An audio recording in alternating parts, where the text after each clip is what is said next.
Thank you, Rich. It is a coaching career that started in 1969. Even after he tendered his resignation yesterday as head coach of the New York Giants, it doesn't appear that Tom Coughlin's ready to quit anytime soon.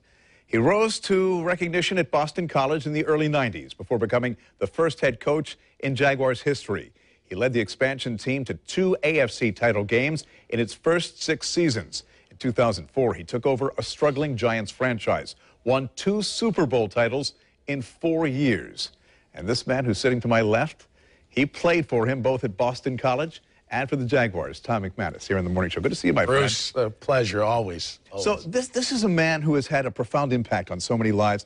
Yep. You played for him at Boston College. I did. Played for him here in Jacksonville. You said he was like a second dad to you. Yep. From your perspective, tell me something about Coach that most people don't know. Well, you know, I think the first thing that comes to mind is he always, you know, told you that, look, your mind's a funny thing. If you tell yourself you can't, you won't. If you tell yourself you can, you just might, you know. And he pushed us harder than ever I've been pushed my entire life, physically, emotionally, and mentally.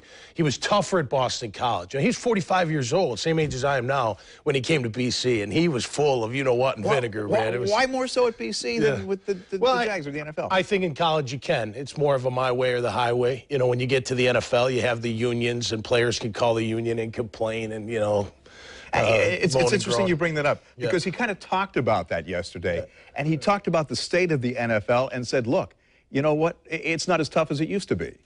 We're bound for life at the hip.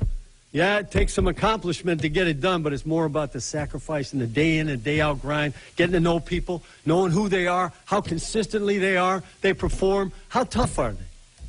How tough are they? We've lost a little bit of that in our game. I got a toothache, I'm out of the game. What? You got a what? A stiff neck. I got a stiff neck 24 hours a day, every day of my life. The hell has that got to do with playing? I'm sure you're not surprised, because he's not mincing words there. I love it. I love it. And he's right. He's right. You know, the running back that makes a long run and then, you know, hey, you know, bring me out. Coughlin will be like, no. You stay in there, keep your butt in there, and keep going. I love it. I've always loved this style. It's always been fair. It's always been consistent. It's always been honest. It's been demanding, but you knew what you were going to get from Tom Coughlin the minute you walked in the door, and you knew it every single day of the week. So I think players really appreciated that, whether they liked him or not. They appreciated the fact that he had the structure, and it was consistent structure. It wasn't wishy-washy. You know, you get some of that sometimes. And you knew where you stood. You knew where you stood every single day of every single week. And there is a softer side to Tom Coughlin. Oh, yeah. I mean, you know, the J Fund is his passion. He raises money for kids with cancer. And also, it was very telling when he looked at Eli Manning, who took a lot of responsibility for what happened with the Giants this season and the past. And he says, we're in this together. We lose together, we win together. We're a team.